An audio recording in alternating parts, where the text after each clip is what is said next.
Hi hello people எல்லாருக்கும் ஒரு மிகப்பெரிய வணக்கம். Welcome to my channel Rajesh point of view. இன்றைக்கி நம்ம இந்த வீடியோவில் எதை பற்றி பேச போகிறோம் அப்படின்னு சொன்னால், தமிழக வெற்றி கழகம் கட்சி ஆரம்பித்து 3 வருஷம் ஆச்சு. இப்போ இந்த 2026 எலெக்ஷனில் நாங்கள் நிற்க போகிறோம், எங்கள் தளபதியை முதலமைச்சர் ஆக்க போகிறோம் அப்படின்னு சொல்லி கங்கணம் கட்டிக்கொண்டு தமிழக வெற்றி கழகத்துடைய தொண்டர்கள் பயங்கரமாக அவங்களுடைய வேலையை செஞ்சிட்ருக்கிறாங்க. அது ஒரு பக்கம் அப்படின்னு சொன்னால், இன்னொரு பக்கம் அந்த கட்சி, அதுவும் குறிப்பாக அவங்களுடைய தலைவர் வெளியே பேச ஆரம்பித்தார் அப்படின்னாலே அங்கே நடக்கக்கூடிய அந்த ஆக்சிடெண்ட்ஸ், இந்த மாதிரியான விஷயங்களும், அதாவது எந்த அளவுக்கு ஒரு பாசிட்டிவ் இருக்குதோ அந்த அளவுக்கு அந்த கட்சிக்கு ஒரு நெகட்டிவும் இருந்துகிட்ருக்கு. ஸோ நம்மளுடைய பாயிண்ட் ஆஃப் வியூவை எடுத்து வச்சு விரும்புகிறோம். ஏன்னா ரீசெண்டாக ஒரு வாரமாக நம்மளுடைய இன்ஸ்டாகிராம் பேஜில் நான் நிறைய விஷயங்கள் பேசிகிட்ருக்கிறேன். ஆனால் ஏதாவது ஒரு கேள்வி நம்ம கேட்டோம் அப்படின்னு சொன்னால் அதுக்கு ஒரு ஆன்சர் வரும் அப்படின்னு பார்த்தா, இது வரைக்கும் நான் கேட்ட எந்த கேள்விக்குமே ஒரு ஆன்சரே வரலை. Full and full abuse, body shaving மட்டும்தான் பண்ணிகிட்ருக்குறாங்க நம்ம விர்ச்சுவல் வாரியர்ஸு. ரைட்டுப்பா, நான் கேட்குற கேள்விக்கு பதில் சொல்ல மாட்டேங்கிறல்ல, இறங்கி என்ன ஒன்று பண்ணுறல்ல, நானும் பதிலுக்கு இறங்கி ஒன்று பண்ணுறேன் அப்படின்னு சொல்லிட்டு சாட்ட அளவுக்குலாம் கிடையாது, நம்ம அந்த அளவுக்குலாம். பட் நியாயமாக இங்கே ஒவ்வொரு மீட்டிங் எப்பவும் நடக்கக்கூடிய சில விஷயங்கள், அதுக்கப்புறமா பின்னாடி நீங்கள் இந்த அரசியல் அப்படின்றதுக்குள்ளே உங்களுடைய எப்படி சொல்ல ஆஃபீஸ் பேரர்ஸ்லாம் இருக்கீங்க இல்லையா, அவங்க எல்லாருடைய நடவடிக்கைகள்லாம் எப்படி இருக்குது அப்படின்றத தான் பேச போகிறோம். அது என்னடா மற்ற பெரிய கட்சிகள்லாம் விட்டுட்டு நீங்கள் எங்களுடைய தாவேக்கா 3 வருஷம்தான் ஆச்சு அப்படின்னு சொல்லி நீங்கள்லாம் கேட்கலாம். அவங்கெல்லாம் கட்சி ஆரம்பித்து பெருசாக வளர்ந்துட்டுருக்கிறப்பெல்லாம் நான்லாம் பிறந்துக்கவே இல்லை. இன்னொன்று, எல்லாருமே கொள்கை கோட்பாடு அப்படின்னு சொல்லிட்டு ஏதாவது ஒரு வட்டத்துக்குள்ளே இருக்கிறாங்க. ஆனால் நீங்கள் எந்த வட்டத்துக்குள்ளே இருக்கிறீங்க? அப்பார்ட் ஃப்ரம் விஜய் சாருடைய ஃபேன் பேஸ், விஜய் சாரை முதலமைச்சராகணும் அப்படின்றத தாண்டி உங்களுக்குன்னு கொள்கை என்ன, கோட்பாடு என்ன அப்படின்னு சொல்லி கேட்டோம் அப்படின்னு சொன்னால் பெப்ப தான் இது வரைக்கும் சொல்லிட்டு இருந்துருக்கிறீங்க. அப்படி இருக்கிறப்ப ஆரம்பத்திலேயே உங்கள்கிட்டலாம் கேள்வி கேட்டே பழகிட்டோன்னு வச்சுக்கோங்களேன், நாளை பின்ன நீங்கள் ஆட்சி அதிகாரத்துக்கு வந்தால் கூட நீங்கள் உங்கள் சைடு ஏதாவது மிஸ்டேக் நடக்கிறப்ப எங்களால் கேள்வி கேட்க முடியும் அப்படின்ற ஒரு தாட்டு இப்போவே நாங்கள் ஆரம்பிச்சிடுறோமே அப்படின்றதுக்காக தான். பர்டிகுலராக இது இவங்க கட்சி ஆரம்பித்ததுனால தான் அப்படின்றதெல்லாம் கிடையாது. ஒரு காமன் மேனாக, ஒரு பிரஜையாக, ஓட்டுரிமை உள்ள ஒரு குடிமகனாக நமக்கு என்னென்னலாம் தோணுதோ அதெல்லாம் நம்ம பேச தான் போகிறோம். ஃபர்ஸ்ட் ஆஃப் ஆல் என்ன அப்படின்னு சொன்னால், நம்ம விர்ச்சுவல் வாரியர்ஸ் ஸ்டார்ட் பண்ணுவோம். உங்ககிட்ட ஏதாவது ஒரு கேள்வி கேட்டாங்க அப்படின்னு சொன்னால், அந்த கேள்விக்கு ஏதாவது ஒரு வகையில் பதில் சொல்ல முடியுதான்னு பாருங்கள். அதை விட்டுட்டு எடுத்த உடனே இந்த கெட்ட வார்த்தை பேசுகிறது, பாடி ஷேம் பண்ணுறது, இதெல்லாம் ஃபேன் ஃபீட்ஸ்க்கு நல்லாயிருக்கும். பட் அரசியல் அப்படின்ற அந்த அரசியல் கட்சி ஆரம்பித்ததுக்கப்புறமா ஒரு அரசியல் கட்சியோட தொண்டனா அது நல்லா இருக்காது அப்படின்றது என்னுடைய பாயிண்ட்டு. ஏன்னா நீங்கள் அப்படி பேச பேச என்ன ஆகும் அப்படின்னா, மற்றவங்களும் பார்ப்பாங்க. அதாவது எந்த கட்சியுமே சாராமல் பொதுவாக ஏதாவது ஒரு மாற்றம் வராதா அப்படின்னு சொல்லி வெயிட் பண்ணுவாங்க இல்லையா, அவங்களும் பார்த்துட்டு இருப்பாங்க. அவங்க எல்லாருக்குமே சீ என்ன இவங்க இவ்வளோ கீழ்த்தரமாக நடந்துக்கிறாங்க அப்படின்ற மாதிரி தான் மைண்டில் தோணுச்சுன்னு வச்சுக்கோங்களேன். அண்ணனுக்கு கிடைக்கக்கூடிய ஒரு சில பெர்சன்டேஜ் ஓட்டும் உங்களால் நாசமாக போயிடும் அப்படின்றது என்னுடைய பாயிண்ட்டு. ரெண்டாவது, விஜய் சார் எங்கேயாவது வந்தாங்க அப்படின்னு சொன்னால் வந்த இடத்துல போய் பாருங்கள். அதை விட்டுட்டு அவர் அந்த ஒரு வாகனத்தில் வாராப்புலையே, யமதர்மன் வர்ற வாகனம் மாதிரி விஜய் சார் ஒரு வாகனத்தில் வர்றாப்புல, அந்த வாகனத்தில் வர்றப்பே கூட நான் போகிறேன் அப்படின்னு சொல்லி போய் மேலே சேர்ந்துடாதீங்க. அதாவது ஏதாவது ஒரு கூட்டத்துலேயாவது ஏதாவது ஒரு அசம்பாவிதம் இல்லாமல் நல்லபடியாக முடியுதுப்பா அப்படின்னு பார்த்தோம் அப்படின்னு சொன்னால், எங்கள் கூட்டம் ஆரம்பிக்கிறதுக்கு முன்னாடி கையை உடச்சி காலை உடச்சி ஐசியூவில் போய் படுத்துக்கிறாங்க. டேய் இப்படி ஐசியூவில் போய் படுத்துட்டேன்னா நாளை பின்னா உங்கள் அண்ணனுக்கு யாரா ஓட்டு போடுவா அப்படின்னு கேட்டால் அதுக்கும் பதில் இல்லை. இப்போ நாங்கள் மாஸ்க் காட்டணும், அதை எடுத்து நாங்கள் ரீல்ஸ் போடணும், அதை ஃபோட்டோ எடுத்து நான் ஒரு பெரிய என்னடாடே ரசிக குஞ்சிலாவே இன்னும் இருக்காதீங்கடா அப்படின்றது தான் நாங்கள் ஒவ்வொரு வாட்டியும் சொல்ல ட்ரை பண்ணுறோம். ஆனால் நாங்கள் சொல்கிறது எதுவுமே நீங்கள் காதில் கேட்டுக்கிறது கிடையாது. அதை விட்டுப்புட்டு எங்களை இப்படி சொல்லிவிட்டான் அப்படின்னு சொல்லிட்டு ஏதாவது ஒரு என்னடா இது இப்படி வளராமையே இருக்கீங்களா அப்படின்ற மாதிரி தான். அதுக்கப்புறமா கட்சி ஆரம்பித்து 3 வருஷம் ஆகுது. ஆக்சுவலாக கட்சி ஆரம்பித்த புதுசில் நான்லாம் என்ன எதிர்பார்த்தேன் அப்படின்னு சொன்னால், எனக்கு தெரியும் விஜய் சாருடைய ஃபேன் பேஸ் என்ன, அவருக்கு மக்கள்கிட்ட இருக்கிற இந்த செல்வாக்கு, இந்த மாதிரியான விஷயங்கள் எல்லாமே நமக்கு தெரியாமலாம் கிடையாது. ரைட்ரா, பயங்கரமான ஒரு மாற்றத்துக்கு தமிழ்நாடு ரெடியாகுது போல இருக்குது. அதாவது விஜய் சார் ஃபஸ்ட்டு பேசினார்ல விக்ரவாண்டியில், அதுக்கு முன்னாடி வரைக்கும் எனக்கெலாம் இப்படி தோணுச்சு. ஏன்னா கண்டிப்பாக ஒரு பெரிய படைபலம் இருக்குது, மக்களுடைய செல்வாக்கு இருக்குது, ஆதரவு இருக்குது. அப்படின்றப்ப வேறு லெவலில் விஜய் சார் மட்டும் அரசியல் அந்த நுணுக்கங்களை கற்றுக்கிட்டாப்புல, நுணுக்கங்களை செஞ்சாப்புல அப்படின்னா வேறு லெவலில் ஒரு சம்பவம் பண்ணுவாப்புல அப்படின்ற மாதிரி நான்லாம் வெயிட் பண்ணிட்டுருந்தேன். ஆனால் கடைசி வரைக்கும் சம்பவம்னு சொல்லி வார்த்தையில் தான் இருக்க தவிர்த்து அவர் ஒன்றுமே செய்யலை அப்படின்றது தான் எனக்கு ரொம்ப வேதனை. சம்பவம் நடந்ததுன்னு பார்த்தீங்க அப்படின்னா இந்த ஏகப்பட்ட இழப்புகள், மரணங்கள் இதுதான் நடந்திருக்கு. மற்றபடி வேறு ஏதாவது நடந்திருக்கா அப்படின்னு கேட்டிங்கன்னா எனக்கு அது ஒன்றும் தெரியலை அப்படின்றது தான். அப்புறமா ஸ்கோர் பண்ணுறதுக்குன்னு நிறையா, அதாவது அரசியலில் ஸ்கோர் பண்ணுறதுக்கு நிறைய சான்சஸ் கிடச்சிது விஜய் சாருக்கு. ஆனால் ஏதாவது ஒரு இடத்துலையாவது ஸ்கோர் பண்ணிடுவாப்புல. குறிப்பாக 41 பேர் இறந்தப்போ நான் திருப்பி அங்கேயே வர நினைக்காதீங்க மக்களே. எனக்கு அது ரொம்ப ஆதங்கம். ஏன்னா இறந்தது ஒரு எதிர்கட்சியோ அல்லது உங்களுக்கு எதிரியோ யாருமே கிடையாது. உங்களை பார்க்க அவங்களோட ரசிகர் கூட்டம். நீங்கள் அங்கே எவன் என்ன சொல்லியிருந்தாலும் அன்னைக்கு அந்த இடத்துல விஜய் நின்றிருந்தார் அப்படின்னு சொன்னால் அது எவ்வளோ பெரிய ஒரு அரசியலில் ரீச் இருந்திருக்கும் அப்படின்றது எனக்கு தெரியுது. ஏன் அது விஜய் சாருக்கு தெரியாமல் போச்சு?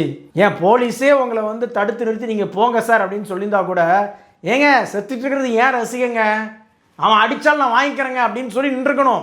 அதுதான் நடிகனாக இருந்து அரசியல்வாதியாக மாறுறதுக்கு உண்டான அந்த கட்டம் அப்படின்றது என்னுடைய பாயிண்ட் ஆஃப் வியூ. அந்த இடத்தையும் விட்டாப்புல. அதுக்கப்புறமா ரைட்டு அவ்வளோ தூரத்துக்கு எதுக்கு பின்னாடி போகிறீங்க?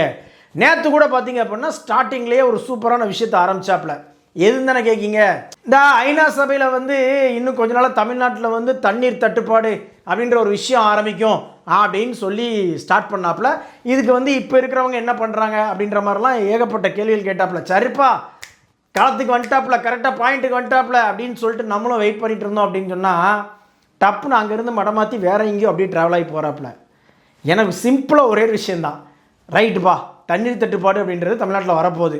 ஒரு வேளை 2026 உங்களுக்கு ஆட்சி அதிகாரம் வந்துருச்சு, வர்றது வாய்ப்பு இல்லை, பட் வந்துருச்சுன்னு வச்சுக்கோங்க.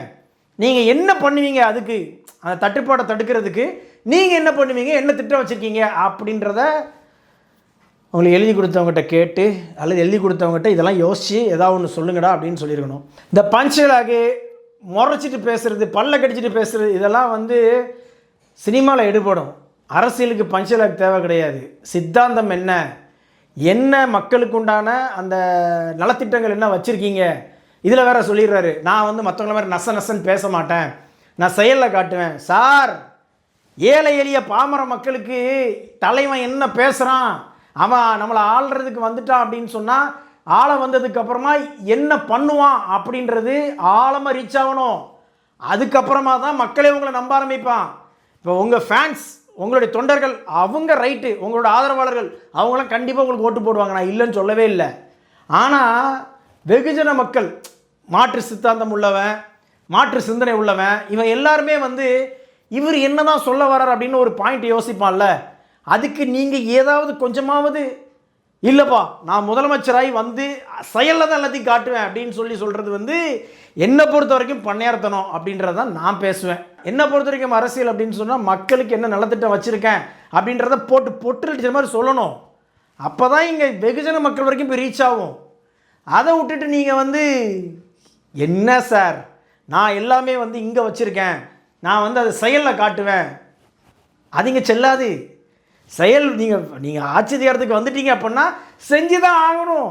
சொல்கிறீங்களோ சொல்லலையோ மக்களுக்கு என்ன தேவை அப்படின்றத குறிப்பறிஞ்சு நீங்கள் செஞ்சு தான் ஆகணும். அதான் அரசியல்.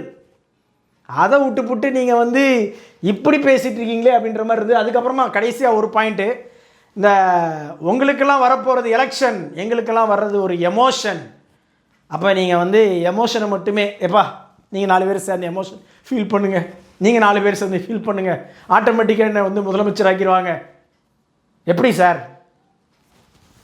போடணும், ஓட்டு போடணும். என்ன உண்மையிலேயே அந்த ஸ்கிரிப்ட் எழுதி கொடுக்குறான்ல அவன் யாருன்னு சொல்லுங்கள், நம்ம ஒரு காம்ப்ரமைஸ் ஆகிக்கலாம். கொஞ்சம் கூட நடப்பு அரசியல் எதுவுமே இல்லாமல் வெறுமன திமுக எதிர்ப்பை வச்சு மட்டும் இங்கே ஜெயிக்க முடியாது தலைவரை.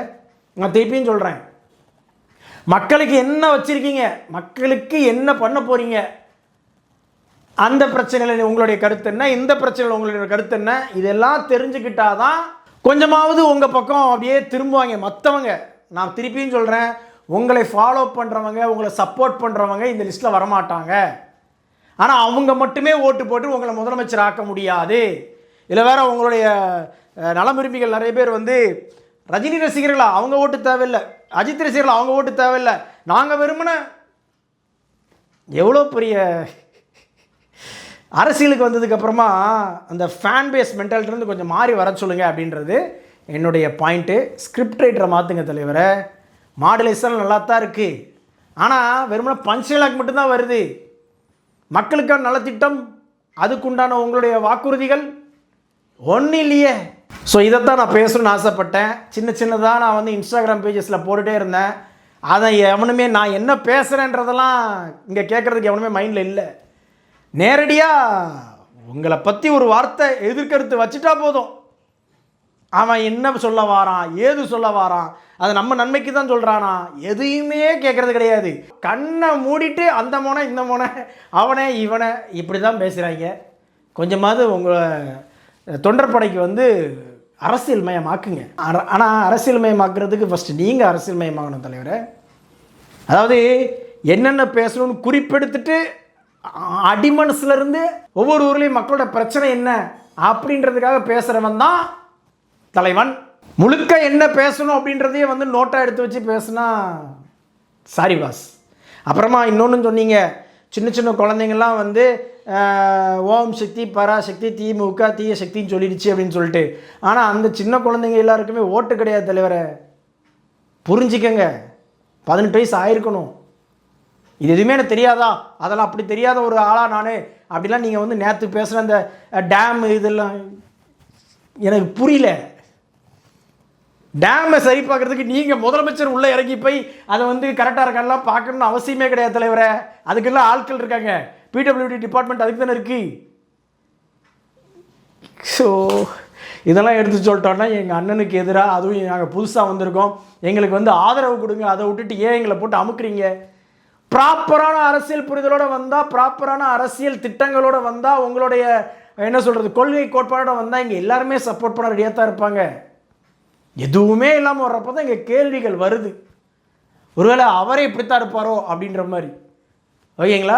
கண்டிப்பாக எனக்கு வந்து விஜய் அரசியல் கட்சி ஆரம்பித்த உடனே அந்த டைமில் வந்து பிஜேபி சார்பாக அண்ணாமலை அவர்கள் வந்து நடைப்பயணம் மேற்கொண்டிருந்தார். எங்கே ராமேஸ்வரத்துலேருந்து ஆல்மோஸ்ட் தமிழ்நாடு முழுக்க. நான் அப்போ கூட என் ஃப்ரெண்ட்ஸ்லாம் பேசிகிட்டு இருப்பேன். செயற்கையான ஒரு கூட்டத்தை கட்டமைச்சு பயங்கரமாக அண்ணாமலை ஒரு பெரிய தலைவர் ரேஞ்சுக்கு வந்து பயங்கரமாக பண்ணிகிட்டு இருந்தாங்க தமிழக பாஜக. அப்போ வந்து எனக்கு என்ன தோணுச்சு அப்படின்னு சொன்னால், ஒரே ஒரு நடைப்பயணம், ரொம்ப தூரம்லாம் இல்லை, ஏதாவது ஒரு முக்கியமான ஸ்பாட் ஒரு 2 இடத்த மைண்ட் பண்ணி விஜய் சார் வந்து நடந்தார் அப்படின்னு சொன்னால் இது ஃபுல்லாக காலி ஆயிரும் அப்படின்ற மாதிரி நான் சொன்னேன். பட் அது நான் கடைசி வரைக்கும் நடக்கவே இல்லை. அரசியலுக்காக இங்கே நிறைய பேர் என்னெல்லாமோ பண்ணியிருக்காங்க இல்லையா, அது எதுவுமே பண்ண மாட்டேன், என்னை முதலமைச்சர் ஆக்குங்க, நான் அதுக்கப்புறமா வந்து எல்லாத்தையும் பண்ணுறேன் அப்படின்ற மாதிரி ஒரு மைண்ட் செட்டில் மட்டும்தான் விஜய் சார் இருக்காரோ அப்படின்ற மாதிரி தான் அவருடைய பேச்சுக்கள் எல்லாத்துலேயுமே எனக்கு தெரியுது. பேசக்கூடாது, அரசியல் பேசக்கூடாது, என்ன நலத்திட்டங்கள் வச்சுருக்க அதை நீ சொல்லக்கூடாது, அது ஒரு நசன்னு அப்படின்ற மாதிரி பேசுகிறார் அப்படின்னா சத்தியமாக சொல்கிறேன் பேசிக்கே உங்களுக்கு தப்பாக இருக்குது அப்படின்றது என்னுடைய பாயிண்ட். வீடியோ பிடிச்சிருந்துச்சுன்னா லைக் பண்ணுங்கள், ஷேர் பண்ணுங்கள். சேனல்ஸோட வீடியோஸை ஒன்று பார்க்கணும் அப்படின்னா உடனே நம்ம சேனலை சப்ஸ்கிரைப் பண்ணுங்கள்.